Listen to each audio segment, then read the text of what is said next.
ونستغفره ونعوذ به من شرور أنفسنا ومن سيئات أعمالنا من يهده الله فلا مضل له ومن يضلل فلا هادي له أشهد أن لا إله إلا الله وأشهد أن محمدا رسول الله اللهم صل وسلم على عبدك ورسولك وحبيبك محمد وعلى آله وأصحابه أجمعين أما بعد عباد الله jamaah majlis kajian rahimakumullah. Pada pertemuan kita terkait dengan tafsir atau tadabbur ayat Al-Quran Al-Karim, kita sedang membicarakan tentang fadail, keutamaan surat Al-Fatihah. Banyak sebenarnya keutamaan dari surat ini, namun dari dalil-dalil yang ada yang riwayatnya sahihah dan ada yang riwayatnya dhaifah, lemah. Yang lemah pun bisa dibagi kepada ada yang dhaif, lemahnya tidak berat, dan ada yang berat. Tapi segala bentuk fadail itu, selama dia tidak bertentangan maknanya dengan dalil-dalil yang sahih dan juga tidak dijadikan sebagai alasan untuk meletakkan hukum, tentu tidak ada masalah, dan ditempatkan hadis-hadis yang dhaif itu sebagai motivasi kita untuk bersemangat dan rajin membaca surat ini. Tetapi untuk membangun hukum di atas hadis yang dhaif, kalau tidak ada asalnya dalam ketentuan syariat, tentu tidak dibenarkan. Nah, sekarang pada sore hari ini kita masuk kepada min asma, di antara nama-nama surah Al-Fatihah itu. Dari nama-nama surat itu kita bisa pula setidaknya mendapatkan pelajaran bagaimana kedudukan surat Al-Fatihah di dalam Al-Quran Al-Karim.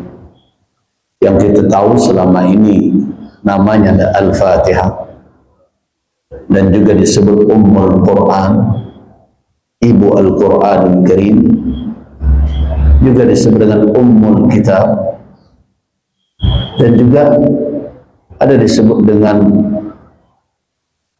Al-Asas atau Asasul Quran, fondasi Al-Quranul Karim.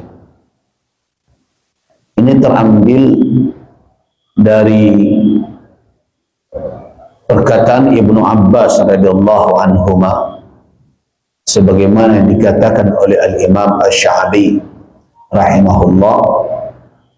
Berulang kali kata beliau, Ibnu Abbas pernah berkata, inna likulli syai'in asasan, sesungguhnya segala sesuatu itu ada dasarnya, ada pondasinya. Wa asasul kitab Al-Quran wa asasul kutub, pondasi seluruh kitab adalah Al-Quranul Karim. Wa asasul Quran Al-Fatihah, pondasi Al-Quran adalah Al-Fatihah. Wa asasul Fatihah Bismillahirrahmanirrahim, dan dasar dari Al-Fatihah adalah Bismillahirrahmanirrahim. Itu yang jadi rujukan oleh ulama, menamakan Al-Fatihah itu adalah Asasul Quran, pondasi Al-Quran Al-Karim. Nama Al-Quran begitu banyak, sehingga ada ulama yang menghimpun ada 20 nama dari Al-Fatihah itu. Ini nama Al-Fatihah itu banyak sekali. Ada ulama yang menghimpun sampai 20 nama. Namanya Al-Kanzu, yaitu perbendaharaan atau harta. Kalau kita sebut harta karun, ya, harta terpendam, al-kunuz. Ada juga namanya asyukur, syukur. Ada juga yang menyebut namanya as-su'al, permohonan, karena di dalamnya ada sebagiannya ada permohonan. Ihdinas siratal mustaqim siratal ladzina an'amta 'alaihim sampai waladhdallin, itu adalah soal, permintaan. Itu nama-nama dari Al-Fatihah. Nah, sekarang kita mulai masuk kepada bagaimana turunnya Al-Fatihah itu. Nah, dalam perkara ini para ulama berbeda pendapat terkait dengan di mana turunnya Al-Fatihah. Ada yang berkata bahwa Al-Fatihah itu adalah Makkiyah. Kalau dikatakan Makkiyah, berarti dia adalah ayat-ayat yang turun selama periode Nabi berada di Makkah.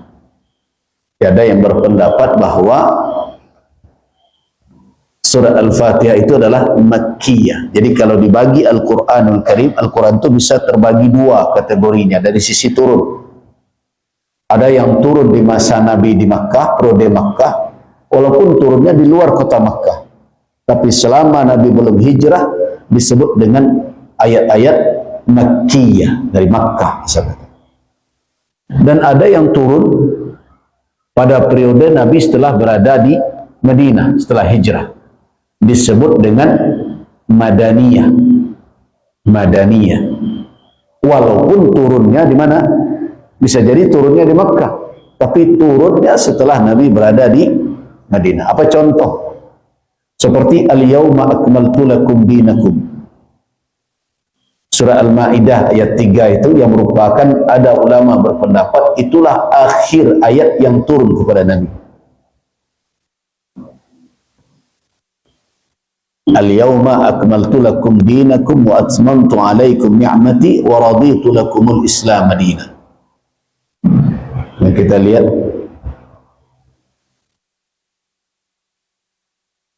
Surah Al-Maidah ayat 3.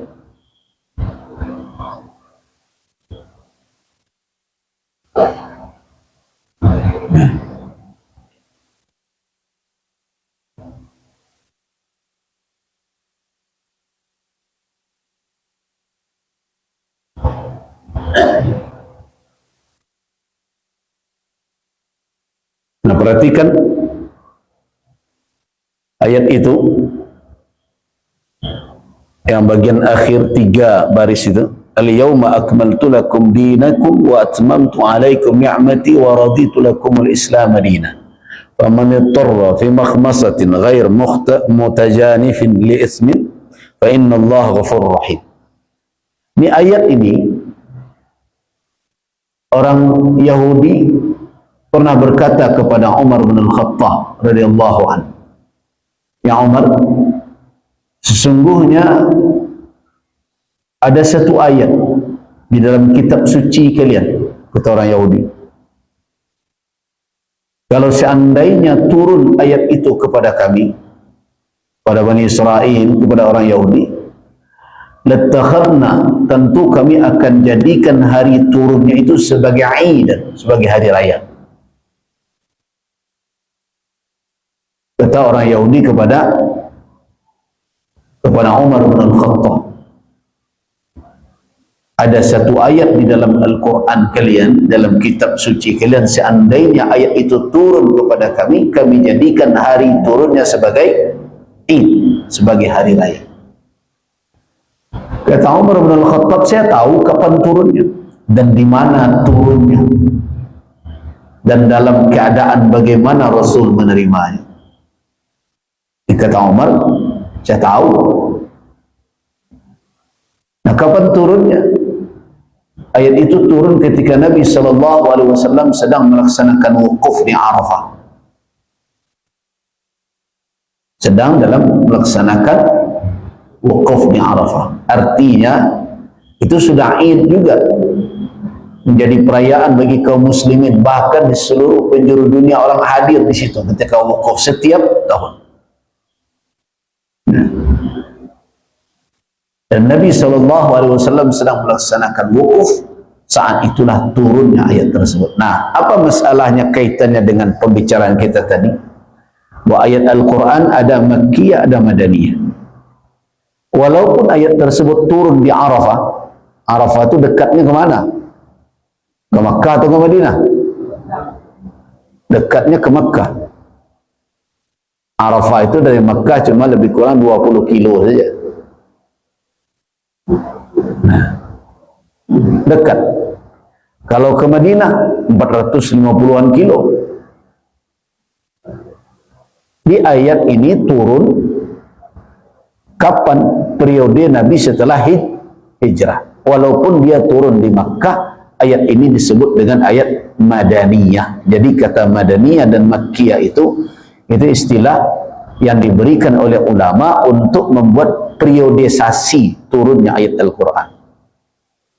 Nah, perlukah kita tahu sebenarnya untuk kalangan ulama penting kegunaan turunnya ayat Al-Quran itu kapan dan di mana perlu, karena dengan itulah mereka bisa lebih jernih melihat maksud dari ayat. Nah, jadi ayat Al-Fatihah, surat Al-Fatihah, berbeda pendapat ulama tentang apakah dia turun pada periode Makkah atau turun pada periode Madinah. Karena itu ada yang berpendapat bahwa dia adalah Makkiyah, berarti ayat yang turun pada periode Makkah.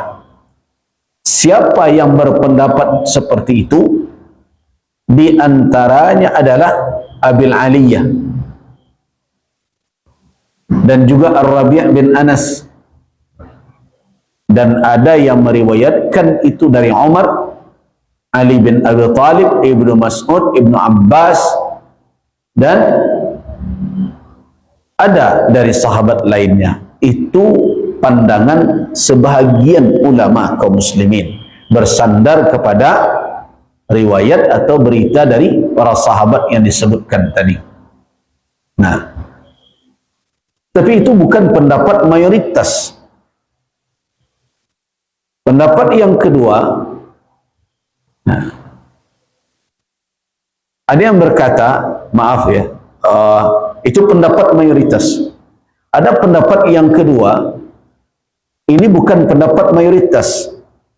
Yang pertama tadi adalah mayoritas karena dinisbahkan kepada para sahabat, adalah mayoritas karena dinisbahkan kepada para sahabat, kepada Umar bin Khattab, kepada Ali bin Thalib, Ibnu Mas'ud, kepada Makkah, di Makkah. Tapi ayat bahwa surah Al-Fatihah Madaniyah,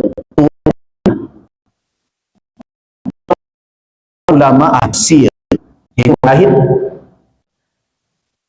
Namun ada yang menisbahkan pendapat itu kepada Abu Hurairah dan juga kepada Atha bin Yasar,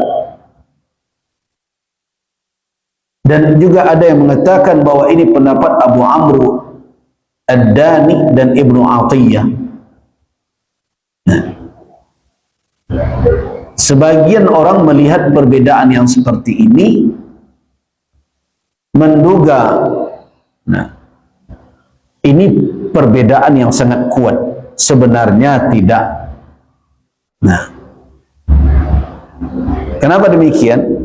Karena kalau ada orang yang mengatakan itu pandangan Abu Hurairah yang mengatakan bahwa Al-Fatihah turun masa periode Madinah, itu keliru. Sebagaimana kata Ibnu Hajar Al-Asqalani rahimahullah, wa aghrab, dan sangat asing dalam pandangan para ulama yang datang kemudian mutaakhirin adalah apa? Yaitu menisbahkan bahwa Abu Hurairah yang mengatakan Al-Fatihah itu turun periode Madinah, termasuk Atha bin Yasar. Nah, ini pendapat yang tidak kuat. Jadi kalau kita mau memilih di antara pandangan itu, dua pendapat tadi, mana yang kuat sebenarnya kalau memilih? adalah Al-Fatihah adalah Makkiyah, turun pada periode Makkah. Nah, dengan demikian berarti kaum muslimin ketika melakukan salat disyariatkan di Makkah atau di Madinah? Di Makkah. Karena Isra dan Mi'raj dalam pendapat yang kuat adalah terjadi di periode Makkah, walaupun tidak pasti. Kita harus berjelas-jelas ya di dalam meletakkan landasan hukum. Isra Mi'raj terjadi pada masa Nabi di Makkah, tetapi kapan tanggalnya dan kapan tahunnya tidak ada kepastian. Makanya saya berulang kali mengingatkan jamaah menghidup-hidupkan malam 27 Rajab dengan ibadah-ibadah khusus la aslalah. Tidak ada asalnya di dalam syariat. Walaupun ada sebagian dai yang menganjurkan dan sebagainya, tapi la aslalah, tidak ada asalnya. Nah, kenapa? Karena malam 27 Rajab dikatakan sebagai malam Isra dan Mi'raj itu tidak memiliki landasan yang kuat. Nantilah cerita ibadahnya. Tanggal itu saja bukanlah tanggal yang kuat. Apalagi kalau dikait-kaitkan dengan wafatnya Ummul Mukminin Khadijah radhiyallahu anha. Jadi 27 Rajab nah, terjadinya Isra dan Mi'raj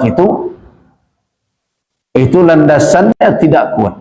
Cuma populer karena apa? Karena lagu, karena nyanyi kasidah itu bunyinya sehingga populer. Tapi dari sisi penelusuran sejarah ini berhati-hati ya. Ya. Karena ada pula baru-baru ini yang mengatakan, yang menukil-nukil sejarah dijadikan sebagai alasan pertimbangan. Saya mendapatkan ceramah dari tokoh di negara ini yang mengatakan bahwa Nabi pernah mendengar, dilaporkan bahwa ada gereja yang mangkrak gitu. Kemudian Nabi suruh, kenapa mangkrak? Bantu itu. Pernah tak Nabi di dalam sejarah membuat gereja? Tidak pernah.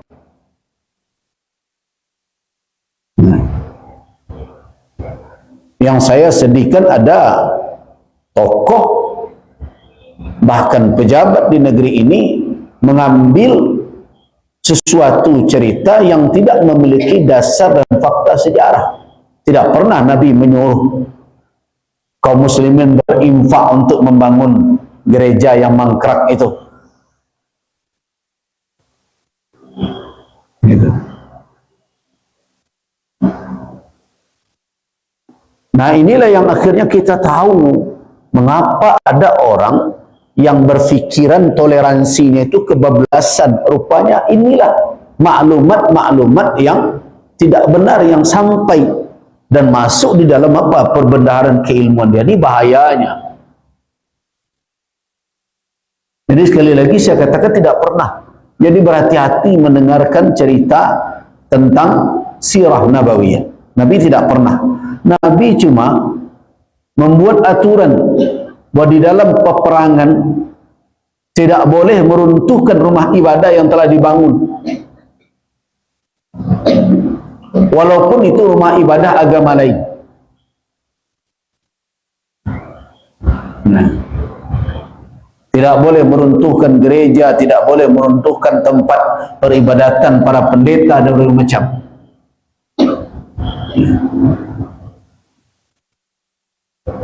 Jadi perlu diingat bahwa mengambil informasi yang keliru itu akan membuat nanti kesimpulan yang tidak benar. Nah, termasuk juga cerita 27 Rajab, kalau akan diambil itu sebagai suatu taruhlah informasi yang disebar, jangan dibangun hukum di atasnya, karena dalam perkara itu tidak ada kesepakatan ulama, bahkan itu pendapat yang lemah. Kenapa? Kalau dikatakan itu tahun ke-8 Hijriah, maaf, 8 kenabian, tahun 10 kenabian.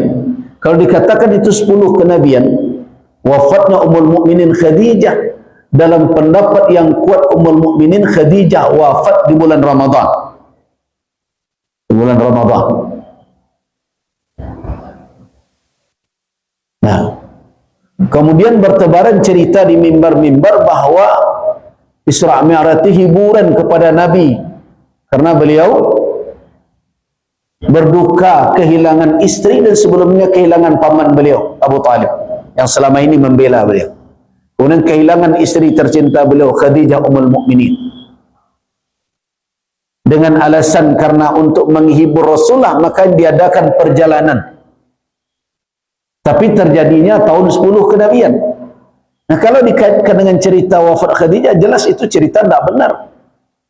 Kenapa? Karena Khadijah Ummul Mukminin wafat bulan Ramadan. Rajab sesudah Ramadan atau sebelum Ramadan? Nah, sebelum, masa ayah hiburannya duluan, wafat Khadijahnya kemudian?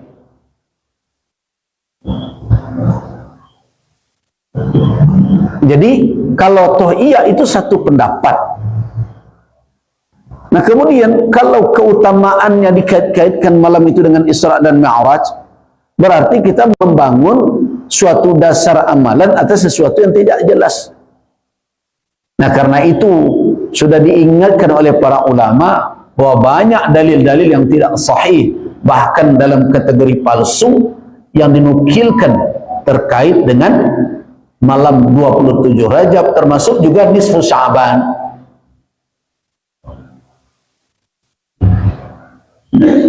Nisfu Sya'ban.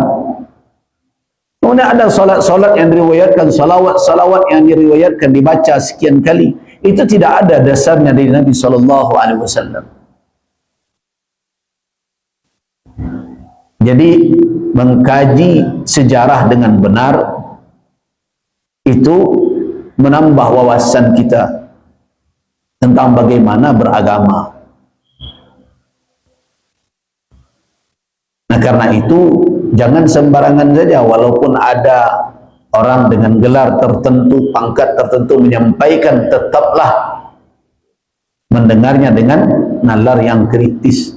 Cari tahu sumbernya benar atau tidak benar.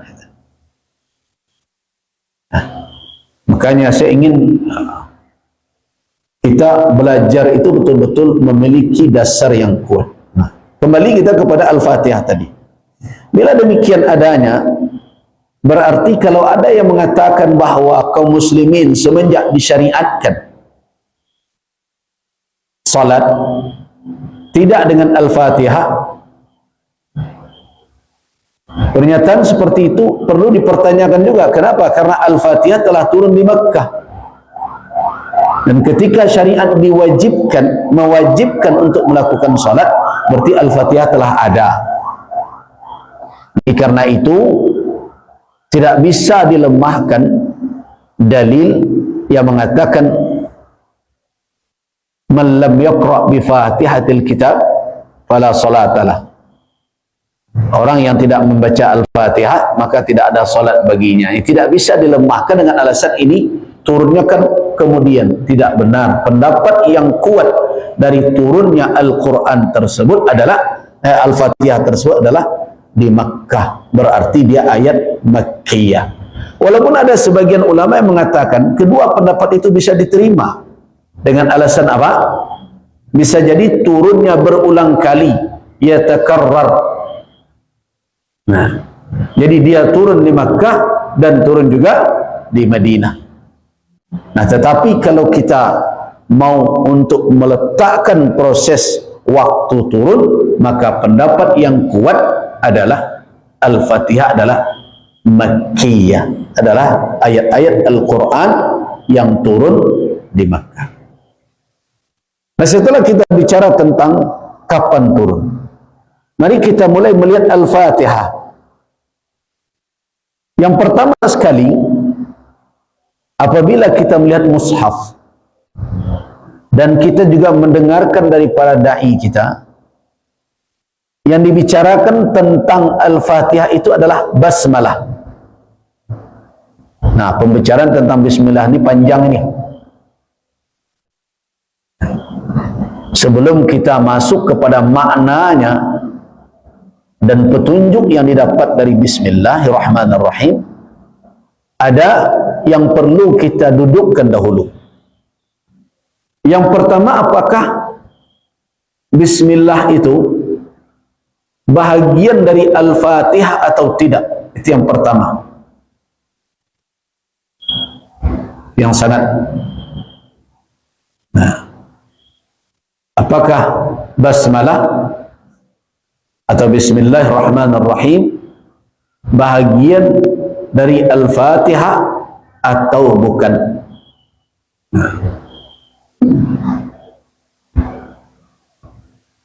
Nah, untuk menjawab pertanyaan itu, yang pertama adalah, jadi ada hal-hal yang disepakati ya. Yang pertama, bahwa basmalah bukanlah ayat dari Al-Quranil Karim, yaitu pada surat At-Taubah. Perhatikan surat At-Taubah. At-Taubah surat yang ke-berapa? Surat yang ke-9.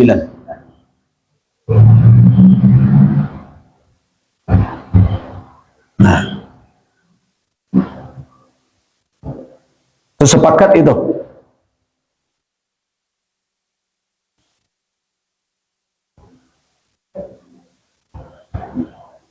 Jadi antara surat Al-Anfal dan surat At-Taubah tidak ada Bismillahirrahmanirrahim. Itu sepakat.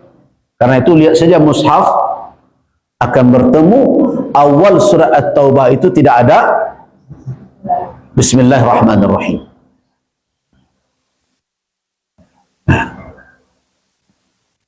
Nanti kita kaji, bahan kau tak ada di situ, di lain ada. Nanti kita bicara nanti maknanya.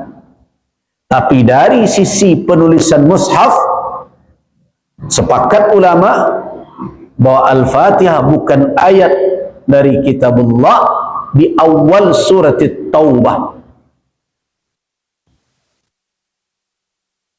Sudah? Satu dulu.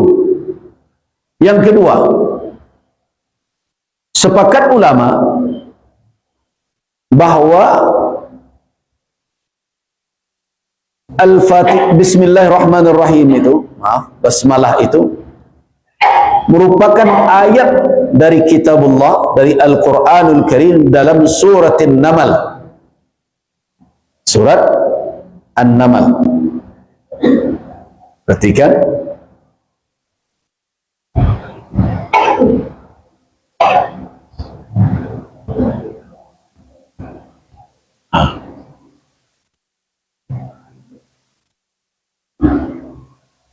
Perhatikan ayat 30 surah An-Namal. Itu tidak ada berbeda pendapat itu, bahwa Bismillahirrahmanirrahim tidak ada di pangkal atau di awal surah At-Taubah, antara Al-Anfal dengan At-Taubah. Dan yang kedua, Bismillahirrahmanirrahim pasti salah satu ayat dalam surat An-Namal, ayat yang keberapa? Ayat yang ke-30. Bunyinya apa? Innahu min Sulaiman wa innahu Bismillahirrahmanirrahim. Ini sepakat. Jadi kalau ada orang mengatakan Bismillahirrahmanirrahim bukan ayat Al-Quranul Karim, itu keliru. Bismillahirrahmanirrahim pasti ayat Al-Quran. Di mana kepastian itu ada dalam surat An-Namal ayat yang ke-30. Kemudian Bismillah itu sepakat para ulama tidak ada di awal surat At-Taubah, yaitu antara akhir surat Al-Anfal dengan At-Taubah. Karena itu kalau membaca surat At-Taubah tidak pakai Bismillahirrahmanirrahim, tapi langsung bara'atu minallah. Sudah dua yang disepakati. Nah sekarang apa yang menjadi mahal, menjadi objek perbedaan, di mana titik perbedaan para ulama tentang bismillah, bismillahirrahmanirrahim, adalah apakah bismillahirrahmanirrahim itu bahagian dari ayat Al-Quran pada awal-awal setiap surat selain dari surat At-Taubah tadi, atau bukan? Itu yang menjadi persoalan. Apakah dia menjadi ayat dari Al-Quranul Karim pada awal setiap surat? Perhatikan Al-Quran yang ada di tangan bapak dan ibu-ibu. Perhatikan, setiap awal surat tertulis apa? Bismillahirrahmanirrahim. Nah, surat apa saja misalnya kita ambil, misalnya surah Al-Furqan, tertulis di situ Bismillahirrahmanirrahim. Perhatikan, ambil misalnya contoh juz amma lah yang pendek-pendek. Nah, surah Al-Masad, tabbat yada, pakai bismillah. Surat Quraisy pakai bismillah. Surat Al-Asr pakai bismillah. Kemudian berikutnya, nah, surat Al-Adiyat, wal adiyati dhabhan fal muriyati qadhan, pakai bismillah. Nah, pertanyaannya, apakah bismillah itu termasuk ayat dalam surat ini atau tidak? Nanti dengan Al-Fatihah ada hubungannya. Apakah dia menjadi salah satu ayat dalam Al-Fatihah atau tidak? Kemudian masalahnya turunkan lagi, kalau dia menjadi ayat dari Al-Fatihah, apakah membacanya disirkan atau dijaharkan? Nah, ini yang jadi persoalan. Nah, di sini terjadi ikhtilaf ulama. Makanya yang ingin saya pesankan dulu kepada kita yang mengaji adalah jangan terlalu berlebih-lebihan di dalam perkara ikhtilaf masalah jahar dan sir basmalah. So, jangankan jahar dan sirnya, kan ada sebagian yang menjaharkan Bismillahirrahmanirrahim, terus Alhamdulillahi Rabbil Alamin. Ada yang enggak, Allahu Akbar, dia baca aja Bismillahirrahmanirrahim, Alhamdulillahi Rabbil Alamin, itu. Nah, jangankan perkara jahar dan sirnya, ulama berbeda di dalam apa? Di dalam menetapkan apakah dia bahagian dari Al-Fatihah atau tidak. Dan ikhtilaf ini bukan ikhtilaf yang ringan. Para ulama mengatakan ini ikhtilaf yang kuat, syadid. Ikhtilaf yang kuat. Khilafun qawiyyun bainal ulama. Nah, untuk apa kita belajar ini? Supaya kita memiliki kelapangan dada, kita boleh memilih. Nah, seperti saya misalnya, saya termasuk di surau memilih tidak menjaharkan basmalah, tapi membacanya dengan sir. Jangan jadikan pula alasan nanti kalau ada di depan kita imam yang, maaf, di surau saya memilih sir basmalah, bukan jahar ya, mensirkan basmalah, bukan menjahar, tapi tetap membacanya.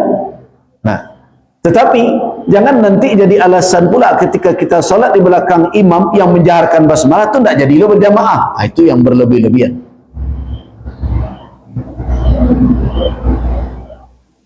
Kalau bapak dan ibu pergi ke surau di Bukit Tinggi, surau, mau saya jadi imam atau imam yang mengimami jamaah di surau, biasanya mereka mengambil yang dipilih dari pendapat sir dan jahar adalah sir, di surau sir. Jadi kita tidak jaharkan basmalah, tapi dibaca. Nah, Tapi jangan sampai karena begitu pilihan, taruhlah kita mengaji dengan seseorang yang berpendapat Syria yang lebih kuat, jangan pula nanti jadi alasan solat di masjid yang basmalahnya jahar terus bubar ke belakang, mau nak solat jadi imam itu yang keliru.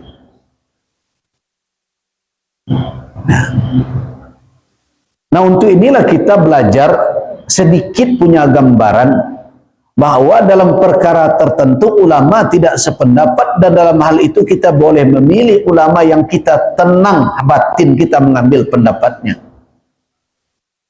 Bukan berarti kita punya hak pula untuk menyalahkan ulama lain yang tidak sependapat dengan guru kita. Nah, itu yang perlu ditanamkan. Hari ini kaum muslimin mudah betul diadu domba orang hanya perkara apa?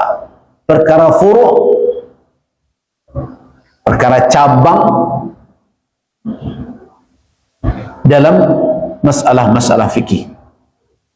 Mari kita kembali kepada khilaf tadi. Jadi yang ikhtilaf ulama, mahallul khilaf al-basmalatu allati fi kitabillah ada hadainil mawdi'aini wa huwa khilafu aidan tawilin wa mutasya'ibin.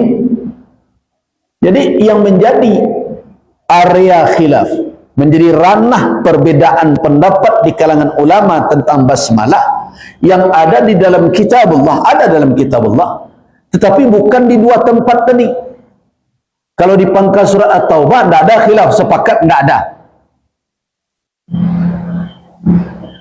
Berarti sepakat ulama bahwa basmalah bukan ayat dari surat At-Taubah dan tidak boleh dituliskan. Dan ketika membacanya, membaca At-Taubah tidak dibaca Bismillahirrahmanirrahim. Itu sepakat. Yang kedua, basmalah itu ada pada ayat 30 dalam surat An-Naml, itu tidak ada ikhtilaf. Itu sepakat. Nah, yang jadi persoalan adalah basmalah yang ada pada awal-awal surat di dalam Al-Quran. Apakah ketika dia dituliskan di sana, apakah bahagian dari surat itu atau tidak? Nah, kemudian khusus terkait dengan Al-Fatihah, kalau dia dianggap bagian dari Al-Fatihah atau tidak bagian, apakah dia dibaca ketika salat? Kenapa penting? Karena Nabi SAW, man lam yaqra' bi fatihatil kitab, siapa saja yang tidak membaca Al-Fatihah, fala salatalah lahu, tidak ada salat bagi orang itu. Nah, disinilah ulama perlu mengkaji betul Al-Fatihah ini berapa ayat, dan ayat-ayat itu yang mana. Baru kemudian ulama mengkaji apakah basmalah itu nanti dijaharkan atau disirkan ketika pada salat jahar. Nah, disinilah terjebak sebagian orang kepada hulu berlebih-lebihan di dalam memilih pendapat, padahal dia mahallul khilaf, padahal dia area yang memang ulama ikhtilaf padanya. Ini bukan khilaf sekarang saja. Jangan dikatakan ini khilaf antara Muhammadiyah dan NU. Enggak. Kadang orang memperdebatkan begitu. Kalau orang Muhammadiyah sir basmalah, kalau orang NU dan Tarbiyah berarti jahar basmalah. Nah, seolah-olah khilaf ini karena ormas. Ini yang saya katakan, ini dangkal sekali melihat persoalan tersebut. Seolah-olah ini adalah hanya kecenderungan ulama karena berbeda organisasi. Itu tidak benar, itu cara berpikir seperti itu, cara penilaian demikian. Khilaf ini telah muncul semenjak kapan? Kalau kita telusuri nanti asbab penyebab terjadinya perbedaan pendapat itu, ternyata semenjak sahabat, yang terus ya setelah sahabat, era tabi'in, dan sampai di dalam kodifikasi ketika pendapat-pendapat itu dirumuskan oleh para imam-imam mujtahid. Mereka sudah berbeda juga.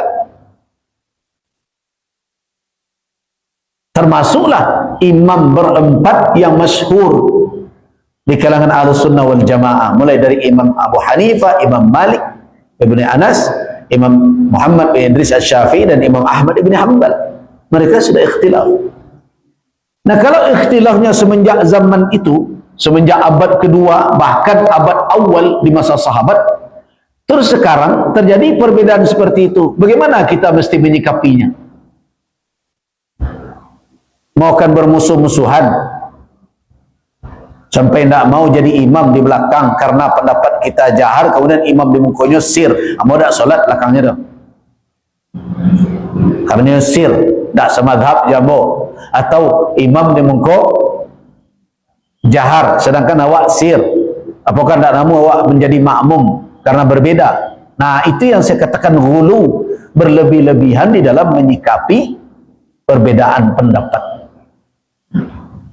Ya, kalau perbedaan itu perkara usul, perkara yang asal di dalam syariat, baru kita mengambil sikap seperti itu. Tapi kalau tidak, ya jangan. Kalau ada orang misalnya jadi imam kita tapi tidak mengakui dia kewajiban puasa, itu jangan leh, jangan sholat di belakang dia. Atau ada imam di depan kita tapi dia tidak akui kewajiban sholat 5 waktu, itu jangan mau jadi makmum di belakang.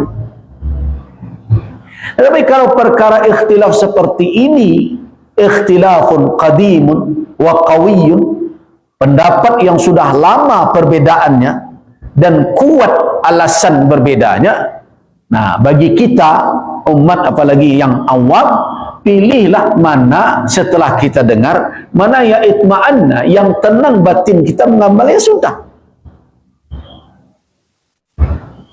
Dan jangan kadang-kadang kini ko adolo nan labih santiang pulo le orang mengaji daripada ustaz nang ngaji. Sudahnya ngaji siko keluar dari musaji itu nyala nunjuk-nunjuk ustaz lain hendak ketujuh dia.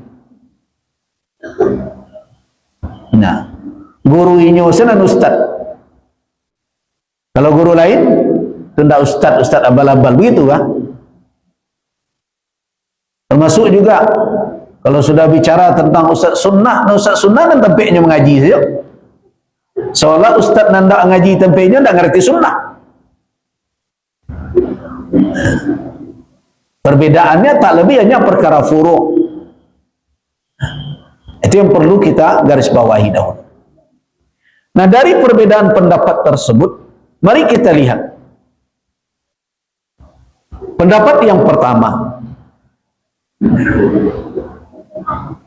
Anna bismillahirrahmanirrahim laysat ayatan minal fatihah wala min ghairiha minas suwar wa innama nuzilat ayatan fi kitabillahi littabarruki wal fasli bainas suwar. Nah, itu pendapat pertama. Sesungguhnya bismillahirrahmanirrahim laysat ayatan minal fatihah, bukan ayat dari surah Al-Fatihah. Nah, perlu diingat bahwa ulama sepakat Al-Fatihah itu 7 ayat. Mereka tidak berbeda pendapat. Cuma mereka nanti berbeda dalam menghitung mana ayat pertamanya. Ya.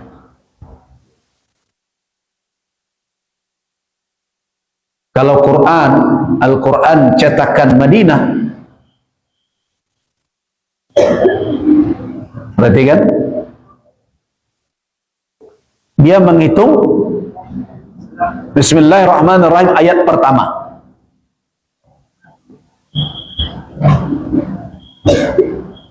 Ada enggak Al-Quran lain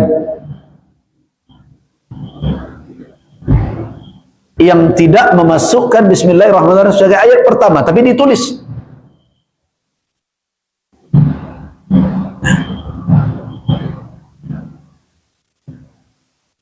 Nah, pendapat pertama mengatakan bismillah bukanlah ayat dari Al-Fatihah dan bukan pula ayat dari surat-surat lainnya.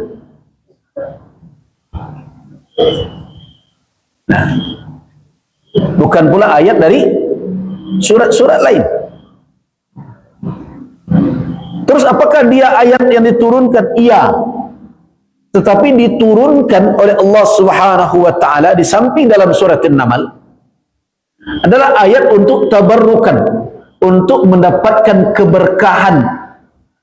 Jadi kalau membaca Bismillahirrahmanirrahim dapat keberkahan. Dan juga sebagai fasal, sebagai pemisah antara surat dengan surat lainnya, kecuali antara Al-Anfal dengan At-Taubah. Itu, jadi dia ayat Al-Quran, iya ayat dari Al-Quranul Karim, tapi dia bukan awal-awal surat. Nah, bukan awal surat, tapi dia dituliskan di awal surat sebagai apa? Tabarruk. Dengan membacanya mendapatkan keberkahan. Dan sebagai apa?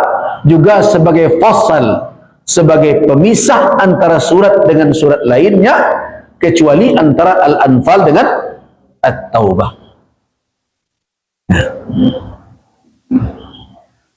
Pendapat yang seperti ini,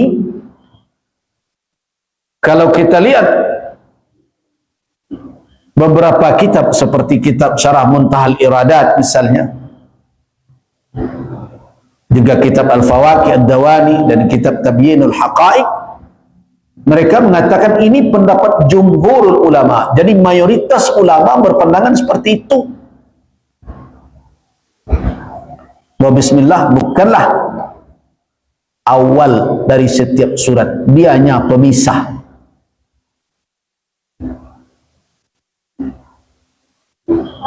Nah, termasuklah Ibnu Taimiyah rahimahullah memilih pendapat ini. Apa dalil mereka mengatakan itu? Tentu tidak mungkin mereka berpendapat begitu saja. Yang pertama adalah, kenapa mereka katakan bahwa Al-Quran adalah, bahwa basmalah adalah bahagian dari Al-Quran, bahagian dari kitabullah? Kan ada dua penjelasan mereka. Dia bahagian dari Al-Quran, tetapi bukan awal dari setiap surat. Dia ditulis dalam rangka apa? Untuk bertabarruk, mendapatkan keberkahan ketika membacanya, dan sebagai pemisah antara surat dengan surat. Nah, ada dalil. Apa dalil yang menunjukkan bahwa dia adalah bagian dari Al-Quran? Alasan ulama adalah, pendapat yang pertama tadi, basmalah itu tertulis di dalam mushaf-mushaf, termasuk mushaf Utsmani. Tahu mushaf Utsmani? Nah, mushaf Utsmani itu adalah mushaf yang dicetak atau ditulis ulang di masa Utsman ibn Affan. Jadi jangan mengatakan bahwa mushaf yang dibuat. Tidak, Utsman tidak membuat mushaf dalam makna menulis kembali, tidak. Utsman hanya mengkopi kembali dengan membersihkan Al-Quran dari berbagai catatan-catatan yang bukan bahagian dari Al-Quranul Karim. Kenapa begitu? Nah, sekarang kita belajar ilmu tentang sejarah Al-Quran. Al-Quranul Karim telah ditulis sempurna semenjak Nabi SAW hidup. Itu perlu digarisbawahi. Jangan ada orang yang membuat awak ragu-ragu betul. Karena kini banyak para pakar yang mengaku cendekiawan kadang membuat orang ragu tentang kebenaran Al-Quran. Padahal dari sisi sejarah terbukti Al-Quran itu telah ditulis sempurna dan utuh di masa Nabi SAW. Telah ditulis secara utuh. Namun dia belum dijadikan sebagai mushaf. Nah, jadi dia ditulis dalam lembaran-lembaran tetapi tidak dibukukan. Itu persoalannya. Jadi kalau ada yang mengatakan bahwa Al-Quran itu baru ditulis setelah Nabi tiada, itu bohong itu. Al-Quran itu telah ditulis semenjak Nabi hidup. Nabi SAW memiliki para kutab, para penulis wahyu, termasuk sahabat yang menjadi khalifah yang berempat itu, termasuk juga para kutabil wahyu, termasuk para penulis wahyu itu, yang empat itu, mulai Abu Bakar, Umar bin Al-Khattab, Utsman bin Affan, Ali bin Abi Thalib. Dan termasuk di situnya yang terkenal dan seperti Zaid bin Thabit radhiyallahu anhu, gitu juga seperti Ubay bin Ka'ab, dan termasuklah Muawiyah bin Abi Sufyan, Walaupun beliau masuk Islam telah di penghujung keberadaan Nabi di Madinah, tapi beliau termasuk kutab, para penulis wahyu. Nabi SAW apabila turun Al-Quranul Karim, beliau panggil para penulis wahyu itu. Dan beliau katakan, unzilat alayya ayatun anifa, turun kepada saya ayat sebentar ini, faktubuha, tulislah. Nabi lah yang memberi petunjuk di mana ditulis, dalam surat apa, sesudah ayat mana dan sebelum ayat mana. Itu jelas. Faktubuha, tulislah, fi suratin kada, ba'da ayatin kada, qabla ayatin kada. Ditulis. Jadi jangan ada yang menerima begitu saja, karena orang sebagian kan memanfaatkan ketidaktahuan umat. Tujuannya adalah agar mereka ragu dengan kebenaran Al-Quran. Kalau ada orang yang telah sangsi dengan orisinilitas Al-Quran, autentiknya Al-Quranul Karim, tentu nanti sanksi pula dengan isinya. Nah, itulah yang dituju oleh mereka itu. Karena itu menambah wawasan kita tentang Islam itu penting. Untuk kita sampaikan kepada keluarga kita. Seorang bisa saja masuk membuat keraguan kita dengan agama kita dengan ini. Si anak tidak punya eko gini. Tidak ada kan? Di situ orang bisa menangah kaji apa saja. Coba bayangkan. Mudah saja. Dan orang sekarang seenaknya saja kadang menyampaikan sesuatu tentang agama, tentang Islam. Tidak diverifikasi dahulu apakah itu benar. Seperti tadi yang saya sampaikan, ada yang berkata bahwa Nabi pernah membangun gereja mangkrak. Dari mana dia dapat data itu? Apakah sudah diverifikasi itu data? Tapi kalau Nabi tidak membolehkan meruntuhkan di dalam peperangan, ada adab, dari situlah toleransi. Kalau terjadi peperangan, dengan rumah ibadah ini hancurkan. Lihat Israel sekarang tuh, Zionis, masjid diruntuhkannya, dihantamnya, orang-orang tua dibunuhnya, anak-anak kecil bergelimpangan. Nah, kalau di dalam Islam ada etika, kalau orang menyebutnya. Kalau kita menyebutnya akhlak, walaupun tidak identik antara etika dan akhlak. Kita punya akhlak di dalam berperang. Tidak asal bunuh saja. Walaupun peperangan itu tidak bisa dihindari bunuh-membunuh. Tetapi jangan dikatakan bahwa Islam mengajarkan perang yang sadis. Tidak, ada etika perang. Nah, walaupun kemudian dunia ini menyadari perlu batasan-batasan itu, tetapi dilanggar. Yang melanggar siapa? Yang membuat etika itu lebih dahulu yang melanggar. Amerika melanggar. Dan termasuk anak kesayangannya, Zionis Israel itu melanggar.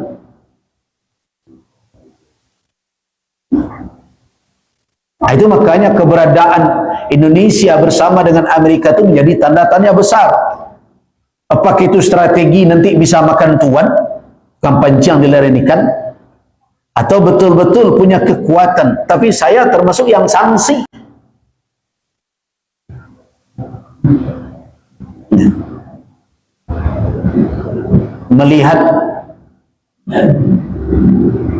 Melihat kekuatan negosiasi kita, diplomasi kita, saya ragu.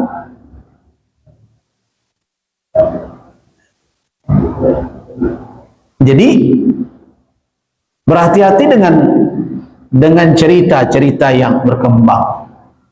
Kadang yang kita sedihkan, yang menyampaikan itu adalah orang-orang yang sepatutnya menjaga kebenaran ajaran ini sampai kepada umat. Yang perlu kita waspadai. Jadi Al-Quranul Karim telah ditulis di zaman Nabi SAW, kemudian di masa Abu Bakar As-Siddiq. Di masa Abu Bakar As-Siddiq, ketika terjadi peperangan yang beruntun menghadapi orang-orang yang murtad dari Islam, termasuk juga mereka yang mengaku menjadi nabi setelah Nabi Muhammad, dan termasuk mereka yang enggan membayar zakat. Ada pula yang mengatakan bahwa zakat tidak populer di zaman Nabi dan zaman sahabat. Itu aneh juga itu.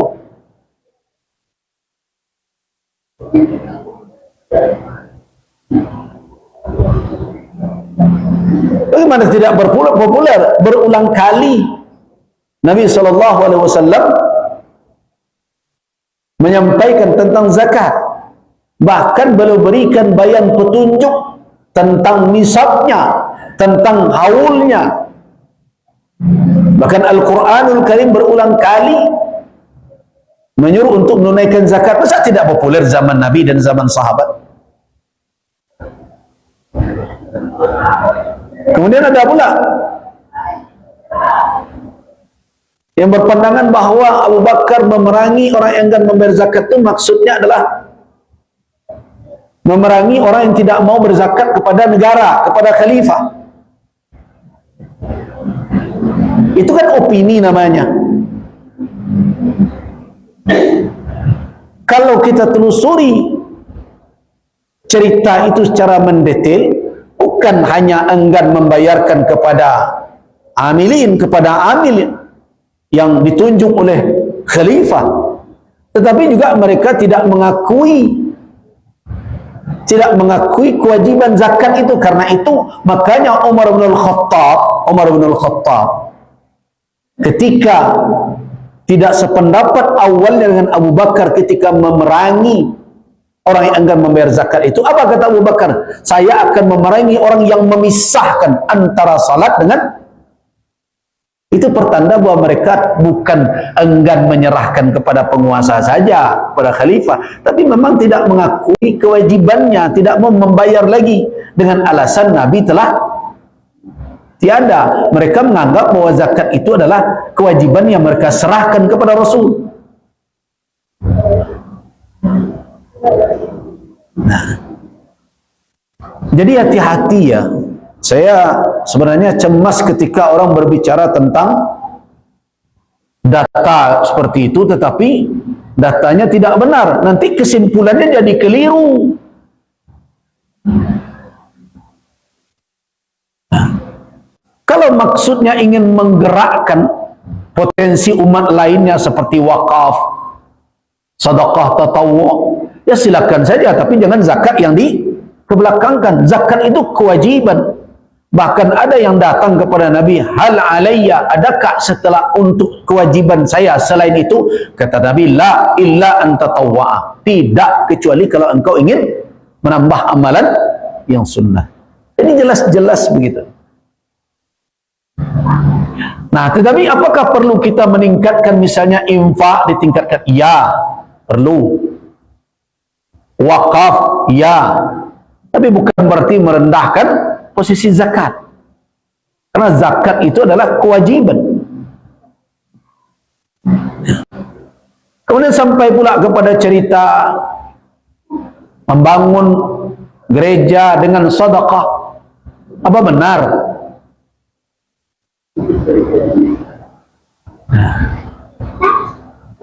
Apa benar kaum muslimin kemudian menghimpun hartanya, wakafnya untuk membangun rumah ibadah orang lain? Saya sedih sebenarnya ingin melurus-luruskan seperti ini. Ternyata kerjaan kita begitu saja. Apalagi yang berbicara seperti itu pejabat pula, itu yang sedih kita. Jadi kembali kita kepada Al-Quran. Apakah Al-Quran telah ditulis zaman Nabi? Iya. Yang belum ada dalam Al-Quran, kondisi Al-Quran ketika itu apa? Belum lagi terhimpun dalam satu mushaf,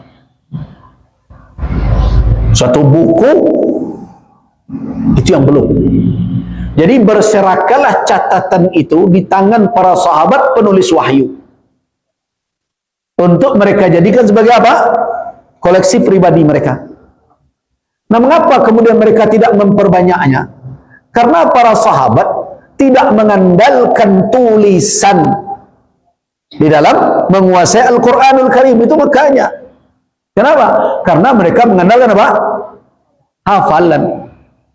Jadi kebutuhan mereka kepada catatan tidak terlalu berat, tidak terlalu mendesak. Seperti kita sekarang ini. Wah, suruh baca juz amma saja panuh. Juz 30, bekolah 30 juz. Kalau tidak merujuk ke Al-Quran, salah-salah. Nah, para sahabat dahulu tidak mengandalkan tulisan sebagai catatan mereka untuk mereka membaca Al-Quranul Karim. Kenapa? Karena mereka berebut menghafalnya. Nah, hafalan inilah yang akhirnya berperan penting dalam menjaga Al-Quranul Karim. Berperan penting dalam menjaga Al-Quran. So, kalau catatan saja yang menjadi andalan untuk menjaganya, hilang catatan, bisa hilang Al-Quranul Karim. Nah, tahu tak apa makna dari ayat inna nahnu nazzalna dzikra wa inna lahu lahafizun? Sesungguhnya kamilah yang menurunkan Al-Quran dan kami yang menjadi penjaganya. Bagaimana caranya Allah menjaganya? Dengan mengokohkan hafalannya di hati Rasulullah dan hati para sahabat. Nah, ketika peperangan terjadi di masa Abu Bakar, ada 3 kasus tadi itu. Pertama, ada orang yang murtad. Yang kedua, ada nabi palsu. Yang ketiga, ada yang enggan membayar zakat. Nah, Abu Bakar As-Siddiq mengaktifkan pasukan Usamah bin Zaid. Sekarang Usamah ini tahu apa dan ibu. Usamah bin Zaid itu anak yang umur baru belasan tahun. Diangkat oleh Nabi SAW menjadi panglima besar. Di dalam pasukannya as-sabiqun al-awwalun, al-muhamin al-muhajirin wal ansar wa ahlul badar. Coba bayangkan, anak umur belasan tahun diangkat jadi panglima besar oleh Nabi. Di dalam pasukannya di situ masuk para sahabat yang kibar, tokoh-tokoh sahabat kalangan muhajirin dan ansar, termasuk juga sahabat-sahabat yang ikut dalam pertempuran Badar. Nah, ini anak kecil, remaja, pemuda tanggung bahasa orang.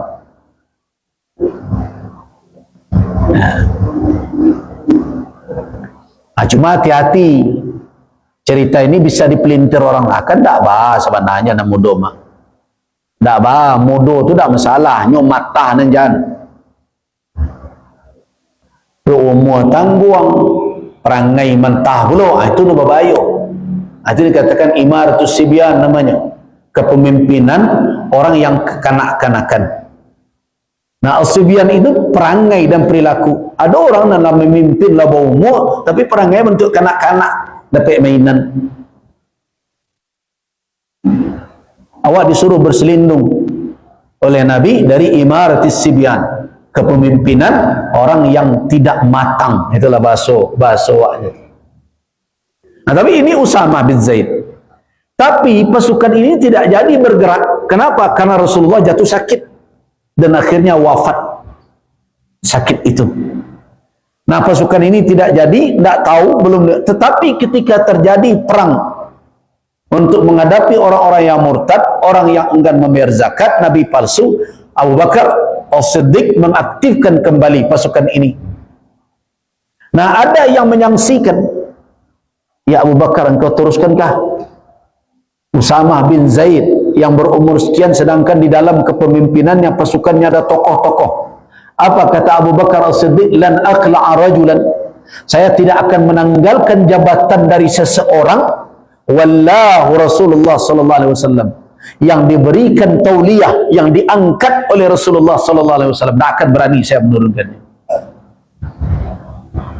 Itu makanya Abu Bakar As-Siddiq mempertahankan terus Khalid ibn al-Walid. Karena itu Saifullah al-Maslul, pedang Allah yang terhunus.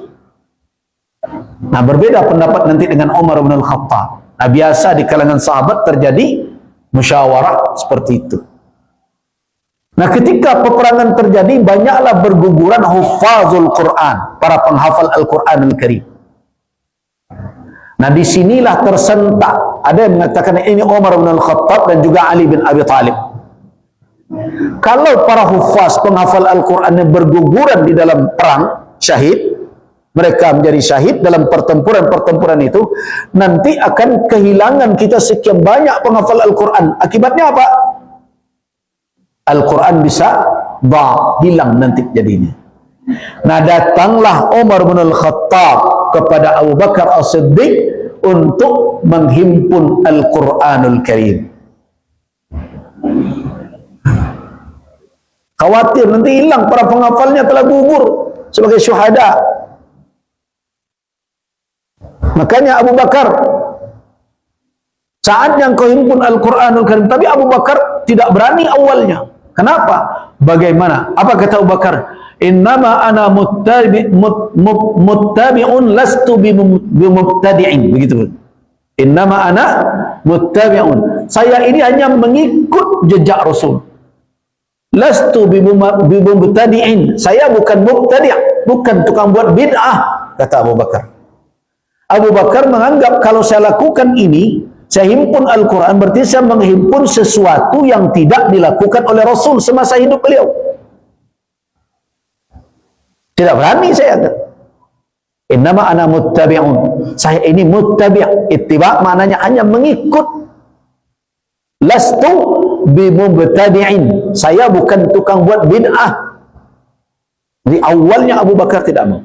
Tapi berulang kali Umar bin Al-Khattab meyakinkan ini maslahah. Ini tidak ada halangannya, tidak ada hambatannya. Toh sudah ditulis dan berbagai macam, sampai akhirnya Abu Bakar bisa menerima usulan Umar bin Al-Khattab setelah Umar dan lain nyinyir kepadanya. Jadi nyinyir menyampaikan dan bana aku pada luju.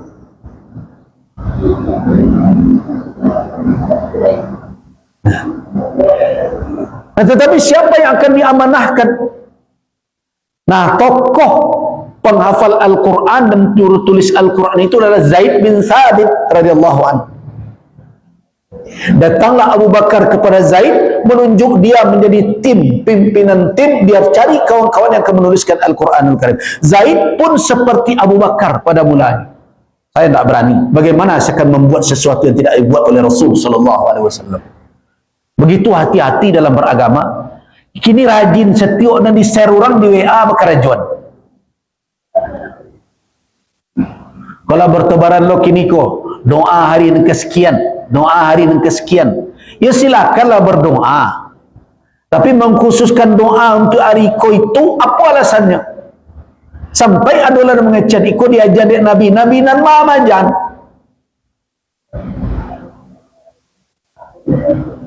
Kalau berdoa iya, doa orang yang berpuasa itu mustajab iya. Tapi mengkhususkan seperti itu, apalagi mengatakan ini yang terbaik dari doa itu kan berisiko. Tiba akhir tahun, nanti mulu di-share di WA, doa akhir tahun, penutup tahun, doa pembuka tahun. Nabi saja dulu masa Nabi tidak ada akhir dan awal tahun. Bila mula Nabi kemajan doa akhir tahun, doa awal tahun. Penetapan awal dan akhir tahun Hijriah itu kapan? Di masa Umar bin Al-Khattab. Tidak di masa Nabi hidup. Nah ini yang perlu kita fahami betul bagaimana beragama. Cara beragama kok perlu diketahui.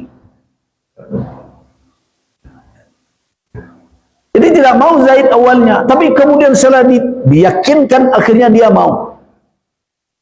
Nah mulailah Zaid mengumpulkan, bukan membuat sendiri, dikumpulkan catatan-catatan dan dia perkokoh dengan hafalan para hufaz, termasuk dia yang hafal Al-Quran. Tidak mungkin Al-Quran hilang. Nah setelah lengkap ditulis, jadilah satu mushaf itu, ciek itu saja sampai Abu Bakar wafat, tidak ada ditambah dah, ciek itu kumpulan lengkap tadi.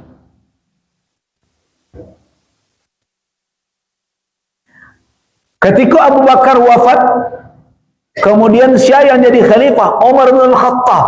mushaf yang satu itu pindah tangan ke tangan khalifah berikutnya ke tangan Umar bin Al-Khattab. Apakah Umar menyalin dari kitab itu? Tidak ada disalin Umar. Dibiarkan saja sebagaimana dikumpulkan oleh Zaid bin Sabit dan sebagaimana dijaga oleh Abu Bakar As-Siddiq, seperti itu pula Umar bin Al-Khattab menjaganya. Nah, setelah wafat Umar bin Al-Khattab, kepada siapa ini mushaf? Jatuh ke tangan anaknya, istri Rasulullah sallallahu alaihi wasallam, Hafsah binti Umar bin Al-Khattab, Ummul Mukminin Hafsah radhiyallahu anha. Nah, kemudian barulah muncul peristiwa pada masa Utsman. Karena Al-Quran itu kan ada 7 dialeknya, 7 ahruf, masing-masing membanggakan dialek dia yang paling benar. Nah, khawatirlah ini akan menjadi pemicu keretakan umat, dan minta agar Utsman ibnu Affan ditambah nanti pada masa Ali bin Abi Thalib, masuk pula di masa Utsman kan Islam berkembang. Masuklah orang-orang ajam, orang-orang yang tidak fasih berbahasa Arab, bahkan yang bahasa ibu mereka bukan bahasa Arab. Ditambah dengan Al-Quran yang turun 7 di atas 7 huruf kata Nabi. Dengan alasan itu maka diusulkan agar Utsman ibnu Affan menulis mushaf resmi negara, yang diambil dari mana? Dari mushaf yang telah dikumpulkan di masa Abu Bakar As-Siddiq. Apakah ada dikurangi oleh Utsman? Tidak. Nah, inilah yang dituduhkan oleh sebagian kalangan Syiah. Dikatakan Utsman mengurangi Al-Quranul Karim. Padahal tim penulis masa Utsman itu ya sama, itu juga yang menulis di masa Abu Bakar As-Siddiq. Nah, terus apa yang dilakukan oleh Utsman? Nah, jadi ada dialek tapi sama. Contoh lebih mendekatkan kira-kira begini. Antara orang Ki Tinggi, dia orang Solo. Orang Ki Tinggi ano, Solo inyo. Nah, itu kira-kira salah satu contoh. Dan bisa jadi salah satunya adalah pembacaan. Wadduha, wadduhe. Walaupun sebagian ulama mengatakan tidak, itu qiraah. Dan aja juga misalnya seperti pembacaan kalimat, ya, itu supaya jangan terjadi, maknanya tidak berubah. Dan Nabi SAW membenarkan, begitulah dia turun. Karena tidak semuanya lahjat orang Arab itu Quraisy semuanya. Ada Huzail, ada lain-lain. Nah, akhirnya Utsman ibnu Affan mengatakan bahwa Al-Quran dibaca dengan lahjah Nabi. Nabi itu kan Quraisy. Nah, karena itulah disatukan lahjah Quraisy saja. Nah, kemudian berikutnya, seluruh apa yang tidak menjadi catatan Al-Quran, karena di samping Al-Quran, para sahabat juga menulis di sampingnya penjelasan. Mereka tulis misalnya, ini dijelaskan oleh Nabi ini. Jadi ibarat buku, ada catatan-catatan pinggir dibuat oleh sahabat. Termasuk turunnya, termasuk peristiwanya, sababun nuzulnya. Nah, Utsman ibn Affan khawatir kalau ditulis banyak-banyak di dalam mushaf itu yang lain, beko disangka orang itu Al-Quran sadonya. Nah, karena itu selain Al-Quran, singkirkan dari Al-Quranul Karim. Nah, itu kebijakan Utsman. Jadi tidak ada pengurangan terhadap Al-Quran. Selain Al-Quran, singkirkan. Jadi kalau ada catatan peristiwa sabab turun, jangan tulis lagi. Situ ada keterangan tentang tafsir apa, jangan tulis lagi. yang ditulis dalam mushaf yang dibuat masa Utsman itu adalah hanya Al-Quran saja. Nah, kembali kita ke kasus bismillah. Kenapa ulama mengatakan bismillah bagian dari Al-Quranul Karim? Pada setiap awal surat dia bagian dari Al-Quran, walaupun belum tentu nanti apakah dia bagian dari surat itu atau tidak, tapi ditulis di sana. Nah, kenapa dikatakan bagian Al-Quran? Karena di dalam mushaf yang dibuat, yang ditulis ya di masa Utsman ibn Affan, Bismillahirrahmanirrahim itu tertulis di setiap pangkal surat, walaupun tidak ada ya di situ penomoran angka tahun, angka ayat, tidak tertulis nomor angka ayat di situ, tetapi di setiap pangkal surat tertulis Bismillahirrahmanirrahim, kecuali di pangkal surat At-Taubah tidak ada. Nah, dengan alasan itulah makanya ulama jumhur berpendapat bahwa Bismillahirrahmanirrahim adalah ayat dari Al-Quranul Karim. Nah, tinggallah sekarang apakah dia bahagian dari surat itu? Nah, di situ nanti ikhtilaf. Tapi kalau dia ayat Al-Quran, iya. Alasannya, dalilnya yang pertama apa? Dia tertulis di dalam mushaf Utsmani, mushaf yang dicetak di masa Utsman ibn Affan. Padahal sahabat telah bersepakat, jarrada sahabatun fil masahifil Qur'ani. Nah, para sahabat, nah, jarrada as-sahabatu fil masahifi al-Qur'ana. Para sahabat telah memurnikan Al-Quran, menyingkirkan selain Al-Quran di dalam mushaf yang mereka tulis. Nah, kalau bismillah tetap nongol di sana, itu pertanda bahwa dia adalah bahagian dari Al-Quran. Itu pendapat jumhur al-ulama. Itu dalil yang pertama. فَإِذَا وَجَدْنَا أَنَّ الصَّحَابَةَ كَتَبُوا فِي الْمُصْحَفِ بِسْمِ اللَّهِ الرَّحْمَنِ الرَّحِيمِ وَهُمْ لَمْ يَكْتُبُوا فِيهِ إِلَّا الْقُرْآنِ. Kalau apabila kita telah menemukan bahwa para sahabat menuliskan dalam mushaf, termasuk mushaf Utsmani itu, Bismillahirrahmanirrahim, padahal mereka tidak menuliskan di dalam mushaf itu selain Al-Quranul Karim, berarti kita tahu bahwa Bismillahirrahmanirrahim adalah bahagian dari Al-Quran. Itu dalil pertama.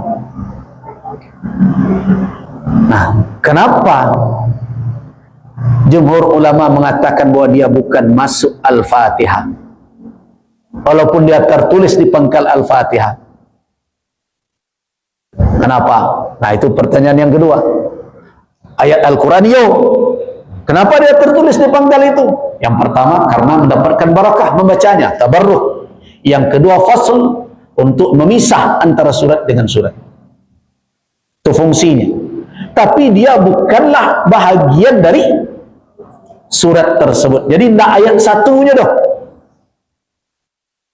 Jadi kalau misalnya Al-Baqarah kan tertulis Bismillahirrahmanirrahim, tidak satu di situ menurut pendapat jumhur. Satunya mana? Alif Lam Mim, itu satu. Dzalikal kitabu la raiba fihi hudal lil muttaqin. Itu.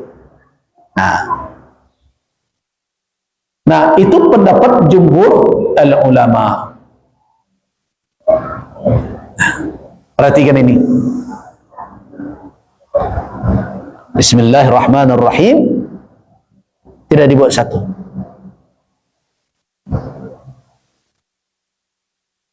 Alif Lam Mim baru satu.